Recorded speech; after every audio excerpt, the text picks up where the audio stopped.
మొదటి రాముడు చిత్ రామ, చిద్రామ అనగా వ్యాపకమైనటువంటి పరబ్రహ్మస్వరూపమైన రాముడు ప్రథమత, మొదటి రాముడు. అంచేత వారిని ఏమంటున్నాం? రామం విశ్వమయం వందే, విశ్వరూపుడుగా, విశ్వాత్మకుడుగా మనకి నేత్రాలకి ద్యోతితం అవుతున్న మొదటి రాముడు, ప్రథమ రామ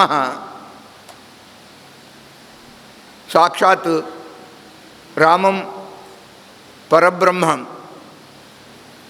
అది మొదటి రాముడు.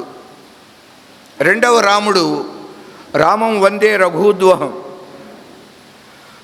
పరబ్రహ్మస్వరూపుడైన రాముడే దశరథ మహారాజుకి దాశరథి రాముడుగా పుట్టాడు. ఆయన రెండవ రాముడు. తేడా చూడండి. వాల్మీకి రామాయణంలో రాముడు దాశరథి రాముడు, దాశరథి కరుణాపయోనిధి అంటున్నామే ఆ రాముడు.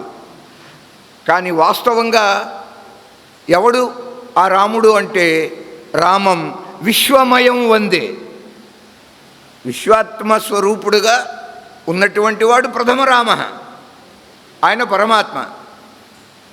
ఆ రాముడు దాశరథిగా పుట్టాడు. ఇక మూడవ వందే విప్రవరం రామం, మూడవ రాముడు పరశురాముడు. విప్రవరం రామం, విప్రులు అంటే బ్రాహ్మణులు. సో ఉత్తమ బ్రాహ్మణుడుగా, బ్రాహ్మణ కులంలో జన్మించిన భార్గవ రామ, భృగు మహర్షి యొక్క కుమారుడైన పరశురాముడు మూడవ రాముడు. ఇక రామం శ్యామాగ్రజం వందే, నాలుగవ రాముడు శ్రీకృష్ణ పరమాత్మ యొక్క అగ్రజ అయిన బలరామ స్వామి.